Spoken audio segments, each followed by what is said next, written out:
பிறத்தல் என்று சொன்னால் உங்களை தேவன் எப்படி இருக்க வேண்டும் என்று உருவாக்கினாரோ அதே நிலைமைக்கு நீங்கள் மறுபடியும் போக வேண்டும். புரியல நினைக்கிறேன். நல்லா புரிஞ்சுக்கங்க.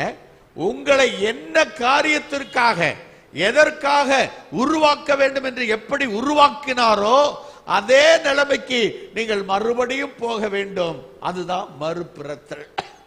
அங்க மறுபடியும் பிறந்து அந்த ஸ்டேஜ் அடைய வேண்டும். அதான் அது சொல்லியிருக்க பாருங்க. Regenerate us like a original intent for the creation of the man. மனுஷனை எதற்காக தேவன் உருவாக்கினாரோ அந்த நிலைமையை நீங்களும் நானும் அடைய வேண்டும். அந்த நிலைமை அடைஞ்சாதான் நீங்க மறுபடியும் பிறந்ததற்கு அடையாளம். சத்தமா சொல்லுமா? ஏன் மறுபடியும் ஏற்கனவே பிறந்தாச்சு, பிறந்தது சரி.